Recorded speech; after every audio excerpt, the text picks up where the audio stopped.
Welcome back, everybody. It's been a month. We decided we were going to do this pork rib on the grill, but I'm sorry, it was wicked hot. I had 97 out here today, and I wasn't going to stand over a 400-degree grill. So everything is going to be done in the oven.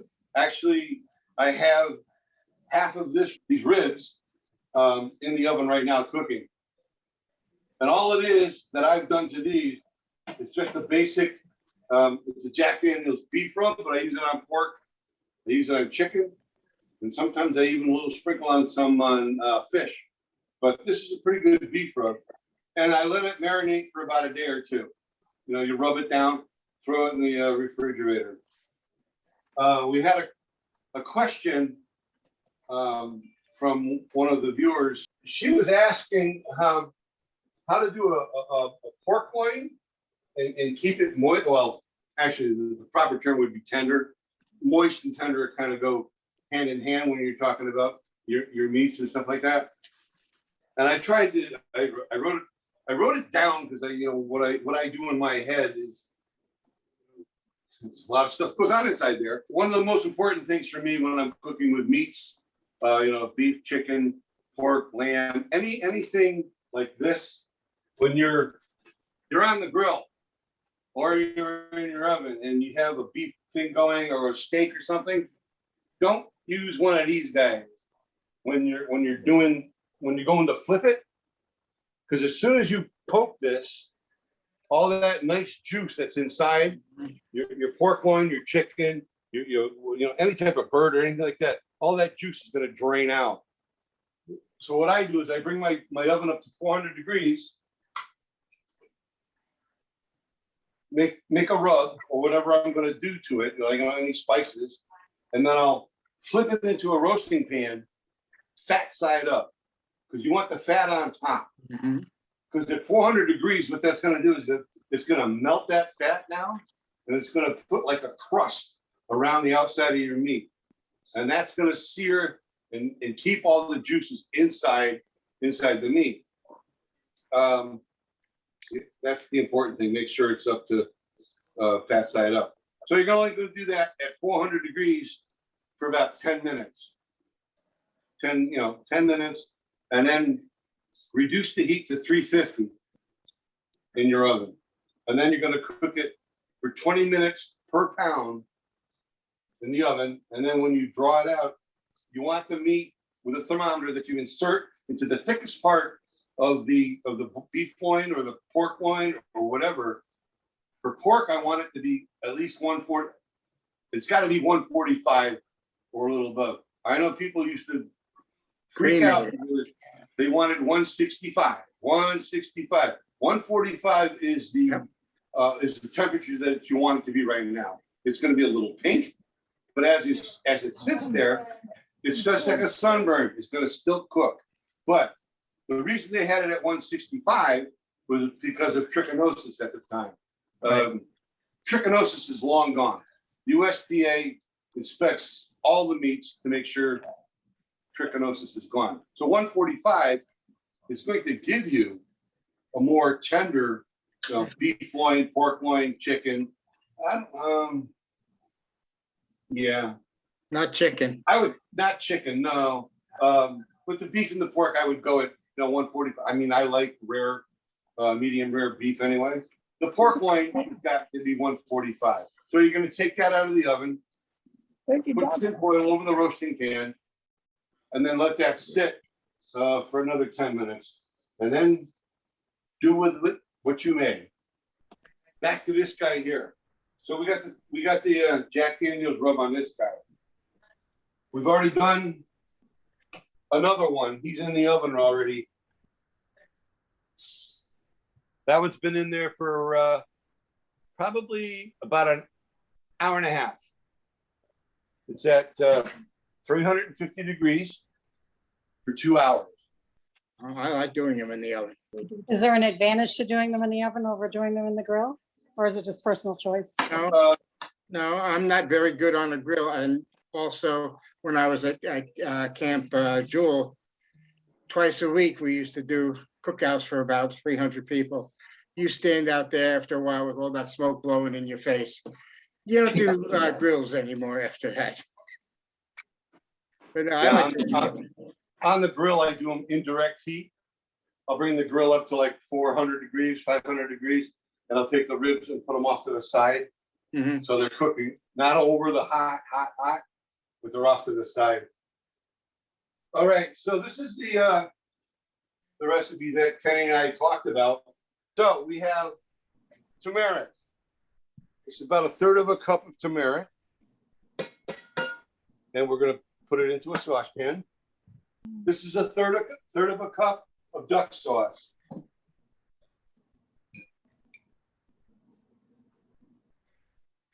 I haven't turned the heat on yet.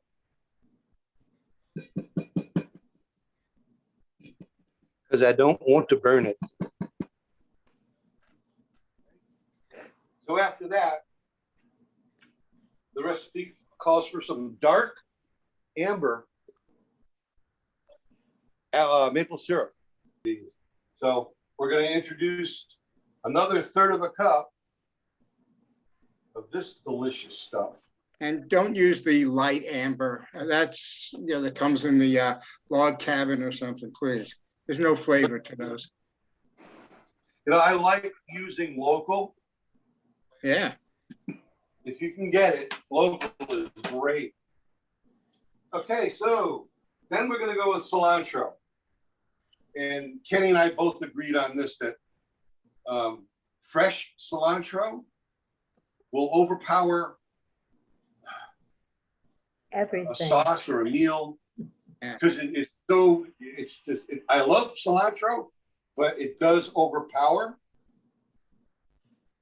So what we got here is about a tablespoon, and in the recipe I said it's crushed, because I usually take it in my fingertips and I'll just crush it in. And like Kenny, we don't really measure. That's roughly a tablespoon. So this is ground ginger. If you were to use fresh ginger, it's probably about a tablespoon. You'd have to crush it up, mince it up, smash it, mash it. I use brown ginger. Again, fresh ginger is very potent, so be careful with that. Very pungent.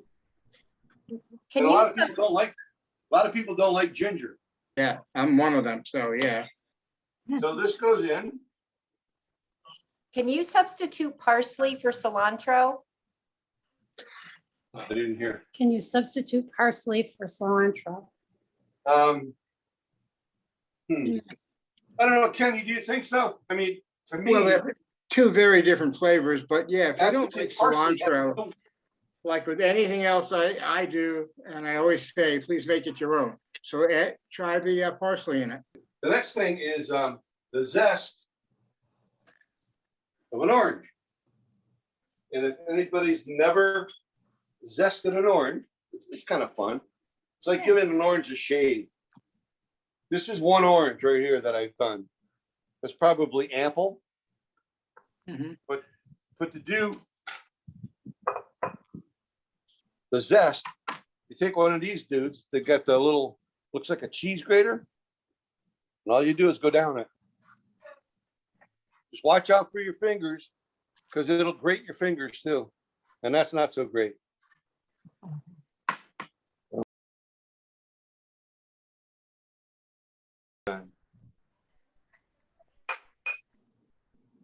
All right, for my friends, Ann and Fred Fenn, because I know my friend Fred Fenn is allergic to garlic, but this recipe also calls for garlic. So in place of the garlic, Fred, it's also calling for shallots. Just add some more shallots, that's all. When you're cooking for a group of people, you really got to watch out what the allergies are on certain people. I never knew anybody would be allergic to garlic, but Yeah, Fred, our friend, is very allergic to garlic, and I don't want to get my friend sick. So that's going to go in. So in goes that. Now we're going to You turn have some that heat on on. low, Bill? It's on high right now. You're going to bring it to a boil. It all breaks down. See it? Yep. The duck sauce is gonna break down too.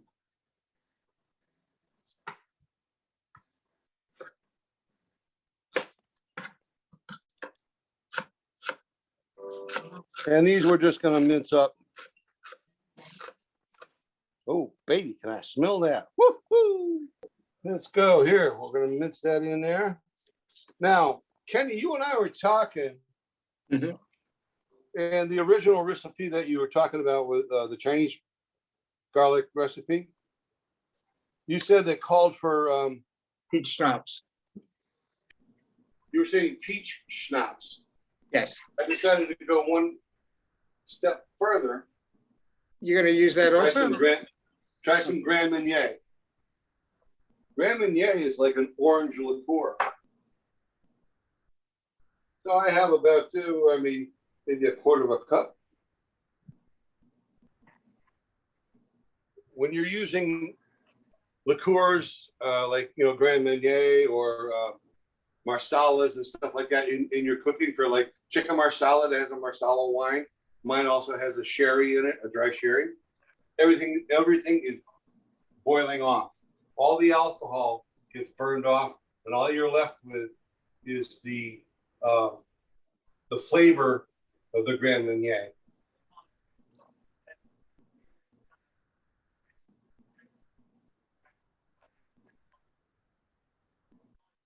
Oh, babe. Whew. Right now, what I'm doing is I'm just letting this come up to a boil. You can see I'm getting a little burbles in there. When it gets to that point, I'm just going to turn it down and let it simmer. That way all the flavors marry with each other.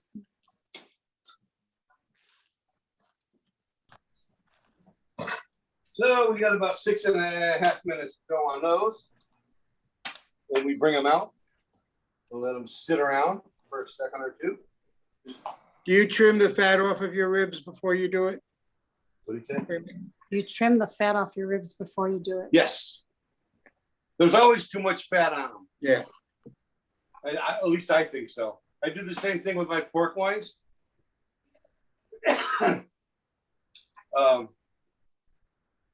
Yeah, I use just enough as for a casing type of thing, just so it's going to melt into the pork. Okay. And help, it'll help make a crust on it. That's all I'm looking for. That's going to seal it in. All right. So while we're waiting, the other thing that you could be serving with this would be some fresh corn, boiled or on the grill. I think I've done a video on, we were on the Cape when I did roasted corn. Roasted corn, you could do roasted asparagus, any of the, any vegetable, roasted broccoli. You can also do roasted peaches, which I love. And especially if you have hard peaches that don't have a lot of flavor anymore, like peaches right now. Take the pit out and just, what do you call it? Drizzle a little honey and maybe a little cinnamon and roast them. They're wonderful. I've done that with a pork roast, and I've done it with plums also. Yes, yes. Pitted the plums and did the same thing. But I didn't use any honey on that because the plums were kind of sweet as they were. Yeah, you wouldn't use it on honey. A little bit of cinnamon on them. Oh my God. Yeah. They're like candy. People don't realize that cooking with fruit is really marvelous, and it goes so well with meats. It really does. Yeah. Apples. I use apples a lot. Yeah. The stuffed pork loin I usually cook at OLC. There's like 2 or 3 of them. One I call the Athena. It's a Greek with spinach and goat cheese with garlic. You made one for me years ago when I came over for dinner, and I can't remember which one it was, but it was a fantastic pork loin.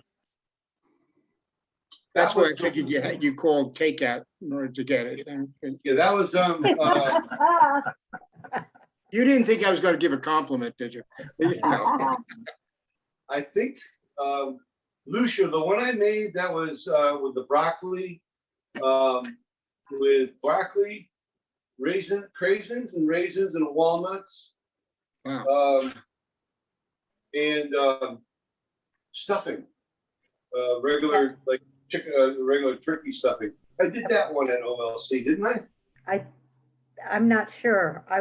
I remember the It one was with a the stuffed, apples well, and yeah, the it might have been one, one nice that you weren't there. I remember the one with the apples. I like that The one. apples, yeah. That's I the one use like apples the with best. pork a lot. Yeah, Yeah, apples go very good, very well with pork. baked ham, sauteed apples on top, yes, yeah. Great. When you wrap the ribs to go in the oven, you want to do a double wrap, so you're not burning them up. Now I understand why you cooked them at a high temperature, 350, because you had it wrapped up. And it keeps the moisture in it. And it looks like they sort of steam too while they're cooking. Or you can just do them at 250, several hours. Yep. You get a firmer meat. This is gonna be a lot moister. This is a great little thermometer. Oh, it says one. See how Oh, I think you fast got that it from comes? Pampered Chef. Remember, that's the one he ordered. Yes, Oh, yes, it PC from Colleen. So we just let these guys sit here for. Oh, a really? bit. You're saucing it after you're cooking, not before. Right. Ah, Because you'll burn, it'll burn. Well, he put the No. rub, he put the The rub rub on was on the first. before he Like a cooked it, like a glaze. couple days That's the before, and then it marinates. It's like in the chicken. When you do chicken, you don't put the barbecue sauce on right away. Always, I have that. always the last thing. Always the last thing. I did not know that either.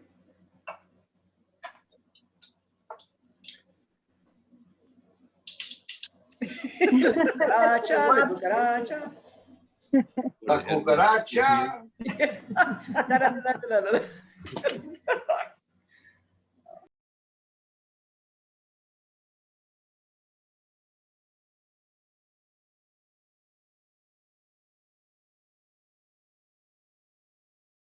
When you put it back in now, you're not putting it, folding the foil over it, are you? You're just gonna let it brown now. Right. Very good. Going back in. What temperature is it at now? Still at 350, but I'm going down.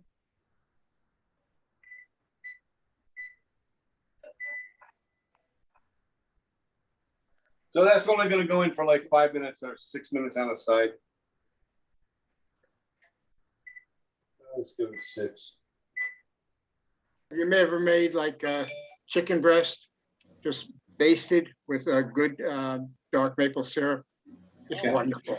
I'm a great lover of maple syrup to cook with, especially in the fall. It just sort of blends in with everything, you know. It's just, Yeah, we are getting into the fall season. How would you do that? Straight from the guys- cow, yeah. You go up to each. Did we? We did after dinner. have you made these before, Bill, at home?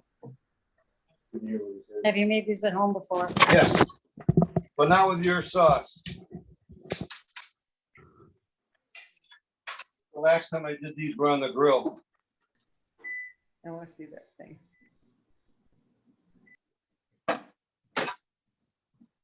That back there. Got this here. Woo-hoo!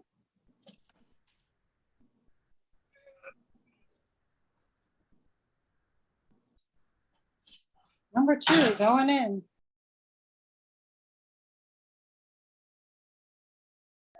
Yeah, Wow, that's a serious. Want to talk to us about the knife, Bill?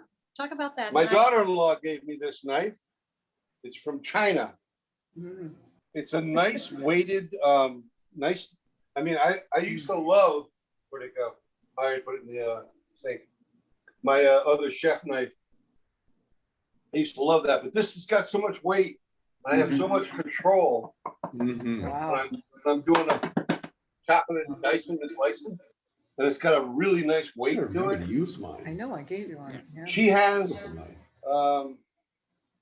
she has one that's a little larger than this. She really does. She's really, Becky get it. well, she's cooked some things that, She's quite the cook. it's like, wow. She's quite the If you cook. go to a Japanese steakhouse, that's what they use, big cleaver. Yeah. It's looking really good and I'm hungry. Wow. I want a bite of that. Looking good. Bill, what would you serve with that? You could do almost any vegetable you want. You could do, I mean, I like, I marinate Brussels sprouts, cut Mm. them in half, put them on the grill. Ooh. You can do corn, you can do asparagus. There's, I mean, Broccoli. Yeah. Yeah. Broccoli, yeah, I mean, you can do mud bugs with it too. whatever that is. Mud bugs, crawfish. Oh. Okay. And potatoes, any like roasted potatoes or noodles or, yeah, anything. Okay. Roasted potatoes will go Anything great with that, yeah. Yeah. Yeah, Anything you that's normally true. do with a pork, pork loin, pork, This is from that meat. Yeah. Oh, I know it. mashed Yeah. potatoes and gravy. Yeah. Love it. Mashed potatoes and gravy, that sounds good. Yes. Oh. What's up, Kenny? Oh. Mm. Salud. Well, that is a country rib, okay. Not a spare rib. We're all jealous because we want to bite of Right that. here. It's like really Oh. That How looks did it come yummy. out, Bill? tender. Tender. What's that? How do you like it? Beautiful. Mm. The nice thing about these kind of recipes, you can change them. Yeah. Too much ginger, take the ginger out, put something else in, you know, it's Yep. just, Mm, I love experimenting with food and Mm. that is delicious. A nice dessert with this would be an apple cobbler. Yes. Or apple crisp with whipped Oh, cream. I Real love whipped it. cream. it looks like you made another good recipe, kid. Yeah, this was great, Bill. Yum. Thank you. Good recipe. Take care and thank you. Thank you for joining us for Seat of the Pants Cooking with Chef Bill, a Silas Bronson Library program. For more information about Silas Bronson Library's programs, call or visit bronsonlibrary.org. Our adult reference phone number is 203-574-8225. Thanks for watching.